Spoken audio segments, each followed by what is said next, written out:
Assalamualaikum warahmatullahi wabarakatuh. Halo anak-anak semuanya, kembali lagi bersama saya Bu Nina dalam video pembelajaran tema. Di video kali ini kita akan belajar tema 1, subtema 1, pembelajaran 2. Apakah kalian sudah siap untuk belajar? Let's get started. Menyaksikan pawai budaya membuat Edo semakin kagum akan keberagaman budaya di Indonesia. Inkah kamu mengetahui keberagaman budaya Indonesia lainnya? Ayo kita cari tahu bersama. Pada saat menyaksikan pawai budaya, Udin sangat kagum dengan keindahan keberagaman budaya. Nah, anak-anak, di sini kalian bisa melihat ya, di sini ada beberapa atau keindahan keberagaman budaya yang ada di Indonesia. Berbeda-beda ya. Ada pakaian adatnya yang berbeda, rumah adatnya yang berbeda. Oke, kemudian temukan sebanyak-banyaknya bangun datar yang ada pada gambar di atas. Oke, Bu Nina kasih waktu kalian 5 detik. 5, 4, 3, 2, 1. Oke, jadi jawabannya bangun datar yang ada pada gambar di atas adalah ada segitiga, jajar genjang, persegi panjang, trapesium, dan setengah lingkaran. Oke, sekarang kalian bisa buka kitab tema kalian halaman 18. Jadi bentuk berikut adalah segi banyak. Nah, gambarnya seperti ini ya anak-anak. Kemudian di bawahnya bentuk berikut adalah bukan segi banyak. Nah, seperti ini contoh bentuk yang bukan segi banyak. Contohnya ada lingkaran dan di sampingnya itu seperti itu. Oke, untuk pertanyaan di bawahnya itu berdasarkan bentuk di atas, diskusikan dengan kelompokmu. For the question number 1, apakah segi banyak adalah kurva tertutup? Jelaskan. For the question number 2, apakah sisi segi banyak adalah garis lurus? And then for the question number 3, apa itu segi banyak? Nah, ayo kita diskusikan lebih dalam lagi. Oke, untuk nomor 1, apakah segi banyak adalah kurva tertutup? Jawabannya adalah iya, karena semua sisi garis lurus menyatu dan tertutup. Ya, seperti itu ya. Kemudian untuk nomor 2, apakah sisi segi banyak adalah garis lurus? Dan jawabannya adalah iya. Kemudian untuk nomor 3, apakah itu segi banyak? Dan jawabannya adalah segi banyak adalah kurva tertutup yang dibatasi oleh garis. Seperti itu anak-anak. Oke, sekarang kita menuju ke halaman 19. Berdasarkan bangun datar yang kamu temukan pada gambar pawai budaya, kelompokkan mana yang termasuk segi banyak dan bukan segi banyak. Jelaskan alasanmu. Nah, di sini untuk yang segi banyak ada segitiga, jajar genjang, persegi panjang, dan trapesium. Kemudian untuk yang bukan segi banyak, yaitu seperti setengah lingkaran dan juga lingkaran. Alasannya kenapa? Karena bangun datar segitiga, jajar genjang, persegi panjang, dan trapesium adalah bangun yang memiliki kurva tertutup yang dibatasi oleh garis lurus anak-anak. Sementara lingkaran dan setengah lingkaran adalah bangun yang dibatasi oleh garis langkeng. Seperti itu ya. Nah, sekarang coba amati lingkungan di sekitarmu. Bentuk segi banyak apa saja yang kamu temukan? Bentuk bukan segi banyak apa saja yang kamu temukan? Kemudian tulislah hasil pengamatanmu di bawah ini, masing-masing minimal 3. Nah, ini berdasarkan pengamatan kalian masing-masing ya anak-anak. Ini Bu Nina kasih contoh saja. Contohnya segi banyak itu seperti segitiga, persegi, dan persegi panjang. Kemudian contoh untuk yang bukan segi banyak seperti lingkaran, setengah lingkaran, dan juga love. Seperti itu. Kemudian tulislah contoh penggunaan segi banyak yang ada di sekitarmu. Contohnya ya, bisa digunakan sebagai pintu, jendela, buku, kotak pensil, hingga lemari. Lalu, apa manfaat segi banyak dalam kehidupan sehari-hari? Manfaatnya yaitu bisa untuk melengkapi berbagai macam bentuk lainnya agar menjadi bangun datar yang sesuai keinginan. Oke, sekarang apa yang akan terjadi jika segi banyak tidak ada dalam kehidupan sehari-hari? Nah, ini jawabannya boleh berbeda-beda ya. Ini Bunda kasih contoh jawabannya. Kita akan kesulitan dalam memperoleh bangun secara keseluruhan seperti yang kita inginkan. Itu contohnya seperti itu ya. Oke, sekarang kita menuju ke halaman 21. Tahukah kamu bahwa sarang lebah juga terdiri atas segi banyak? Sungguh menakjubkan bahwa Tuhan menciptakan sarang lebah yang tersusun dari sekumpulan bentuk segi enam. Ahli matematika meneliti bahwa bentuk segi enam adalah bentuk geometris yang paling sesuai untuk memanfaatkan setiap bagian secara maksimum.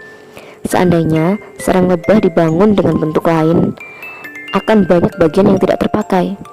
Madu yang dapat disimpan akan lebih sedikit dan lebih sedikit pula lebah yang mendapatkan manfaatnya. Oke, setelah kamu belajar tentang segi banyak, kini saatnya kamu mengisi diagram berikut. Nah, di sini anak-anak ada diagram tentang segi banyak ya. Sebelah kiri gambar yang merupakan bukan gambar segi banyak. Contohnya seperti itu ya, ada lingkaran seperti tadi yang telah Bunda tunjukkan sebelumnya. Untuk sebelah kanannya yang merupakan gambar segi banyak, ini contohnya ya. Tadi juga sudah Bunda tunjukkan, oke. Kemudian untuk definisi banyak. Segi banyak adalah bangunan tertutup yang seluruh sisinya dibatasi oleh garis yang memiliki banyak segi dan sudut yang paling sedikit mempunyai 3 sisi. Kemudian apa sih ciri-ciri dari segi banyak itu? Ciri-cirinya yaitu sisinya berbentuk garis lurus, paling sedikit memiliki 3 sisi, dan bangunnya tertutup. Oke, sekarang kita menuju ke halaman 22. Perhatikan bentuk keberagaman budaya Indonesia. Nah, di sini ada beberapa gambar anak-anak. Perhatikan ya dengan baik. Keberagaman budaya Indonesia sangat indah. Di antaranya tarian, rumah adat, makanan, dan lain-lain. Keberagaman tersebut memperkaya budaya Indonesia. Tahukah kamu bahwa kita bisa mendesain keberagaman budaya Indonesia dari tanggram? Nah, ini contohnya gambar tanggram ya.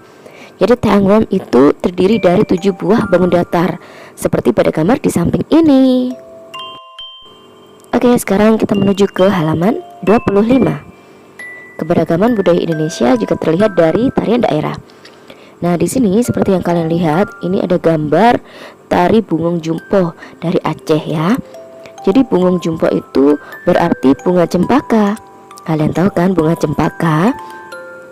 Nah, untuk berlatih tarian Bungong Jumpo dari gerakan A sampai gerakan E, kalian bisa buka kitab tema halaman 26 sampai 27. Kalian pelajari ya. Oke, sekarang kalian buka kitab halaman 28. Nah, di sini ada 5 gambar orang yang berasal dari daerah yang berbeda-beda. Yang pertama ada Pak Semi berasal dari Maluku. Kemudian Pak Encep dari Sunda. Lalu Pak Made dari Bali. Lalu di bawahnya ada Pak Udin maksudnya dari Betawi. Kemudian ada Pak Nur berasal dari Jawa. Oke, sekarang kita bahas ya identifikasi asal, bahasa, makanan, alat musik, pakaian daerah, tarian, dan kebiasaan dari kelima orang tersebut berasal dari daerah yang berbeda-beda. Yang pertama ada Pak Semi yang dari Maluku, bahasanya bahasa Maluku. Makanannya gohu ikan, alat musiknya full atau tahuri, pakaian daerahnya baju jele, tariannya lenso dan cakalele. Kemudian kebiasaannya yaitu kalwedo. Kemudian ada Pak Pancep dari Jawa Barat, bahasanya Sunda, makanannya oncom, alat musiknya angklung, pakaian daerah Sukapura, tarian kebiasaannya yaitu serentown. Lalu Pak Made dari Bali, makanannya ayam betutu, alat musik preret, pakaian daerahnya payas agung, tarian legong dan kecak, kemudian kebiasaannya yaitu ngaben. Lalu ada Pak Udin dari DKI Jakarta, bahasa Betawi, makanannya kerak telur, alat musiknya tehyan, pakaian daerahnya abang dan none, tariannya tari ronggeng, dan kebiasaannya yaitu palang pintu.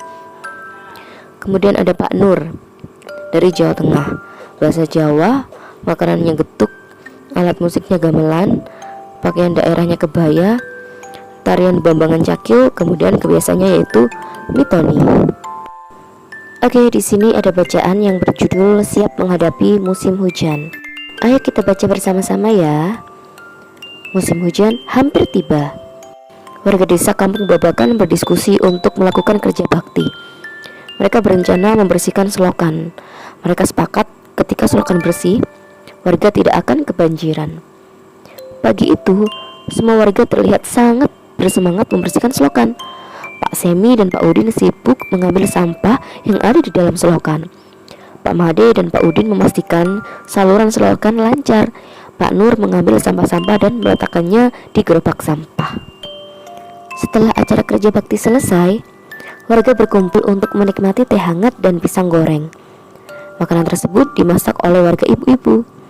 Mereka senang karena selokan desa sudah bersih. Kini mereka siap menghadapi musim hujan.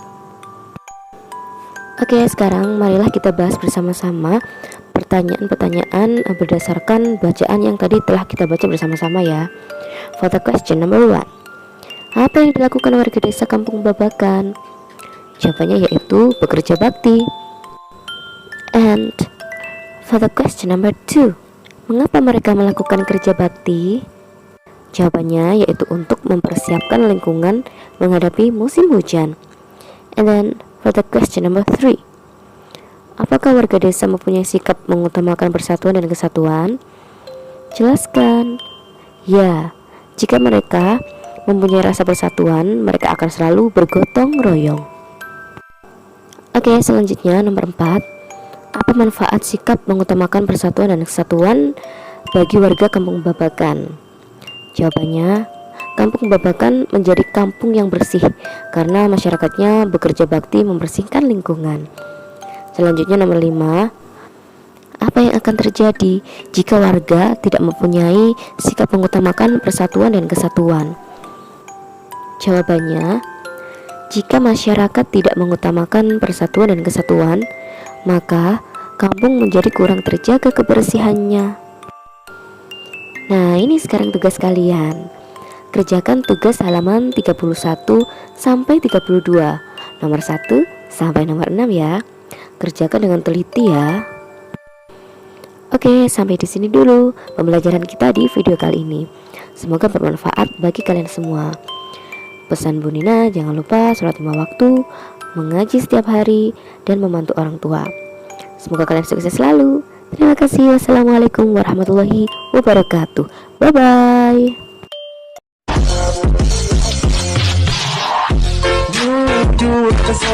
Sayang, kita nyanyi berdusta,